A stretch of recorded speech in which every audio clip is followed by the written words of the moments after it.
Maybe you're joining an online yoga class for the first time, or a YouTube practice. Don't let not having equipment get in the way of starting your yoga practice. In fact, you don't need any equipment to practice yoga, but just in case you're prompted to use any, I'm going to talk you through how to adapt your practice with items that you already have at home. First off, the yoga mat. So the yoga mat has a few different purposes. Number one, it gives you a nice space to focus on during your practice. Number two, it keeps the area that you're practicing nice and clean and tidy so you're not rolling around on a dirty floor. Number three is extra padding for your hands and your knees.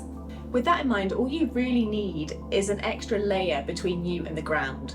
So if you don't have a mat, you can grab a towel or a blanket, something soft, and just lay it out on the floor in the space that you want to practice. I use this microfiber towel when I'm traveling, and it's really handy, lightweight to use for practicing on the go. Bear in mind that a dedicated yoga mat has an extra advantage in that it gives you some grip. This is a bit harder to replace with a towel or a blanket.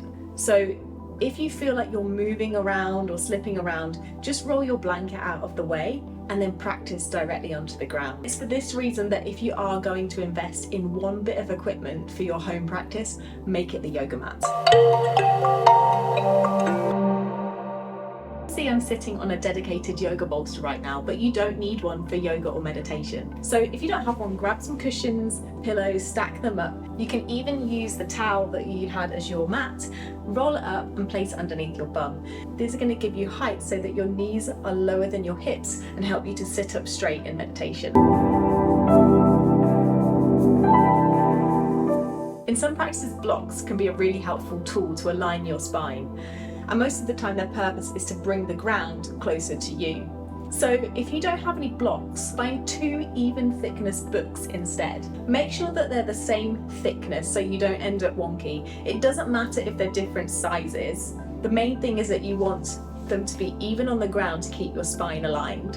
Another important safety tip, don't stack your books to give you extra height. You're going to risk them slipping while you're in a position. Straps are really helpful for getting deeper into poses while you're building strength and flexibility in yoga, but you don't need to have a dedicated yoga strap. You can just grab a belt that you have in your wardrobe. For most times you need a strap, you'll just be able to loop this around your leg or whatever you need to hold on to instead. Eye pillows are a little bit of luxury for Shavasana. Most of the time they're stuffed with wheat or lavender like this one, and you just rest it on your eyes while you're laying down. It adds a gentle pressure and stops your eyes from being distracted by light or other things in the room. If you don't have one, just use a face towel or a flannel and pop that over your eyes instead. And they're also really handy for wiping off sweat. I hope this was helpful, and if you have any questions, just drop them in the comments below. Enjoy your practice.